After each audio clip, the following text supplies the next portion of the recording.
ఏం చెప్తారు ట్రెండ్స్ మీద? ఈ రోజు తెలుగుదేశం పార్టీ, జనసేన, బీజేపీ 161 సీట్లు గెలుచుకుంటున్న రోజు. ఈ రోజు ఒక రాచ పీనుగుల ప్రభుత్వానికి మట్టు పెట్టే రోజు. ఈ రోజు ఒక నియంత పాలనకి చరమగీతం పాడే రోజు. మేము గెలుస్తున్నాము. ఈ రోజు బడుగు బలహీన వర్గాలు గెలిచిన రోజు. తప్పకుండా 161 సీట్లు గెలుస్తున్నారు. చంద్రబాబు నాయుడు గారు జూన్ 9వ తారీఖున ప్రమాణ స్వీకారం చేస్తున్నారు. శ్రీదేవి గారు ఏం చెప్తారు?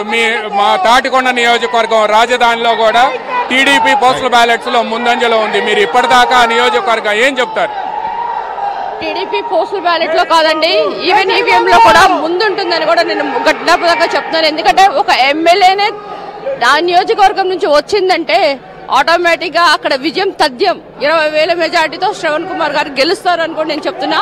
అంతేకాకుండా 151 సీట్లకి మించి రావచ్చు. ఇది చరిత్ర తిరిగి రాస్తుంది తెలుగుదేశం పార్టీ. కనుక ఒక నియంత పాలనతో ఒక ఛాన్స్ అనుకుంటే అందరూ కూడా ఓట్లేశారు. ఇప్పుడు 5 సంవత్సరాలు ఎంత వాళ్ళు ప్రభావం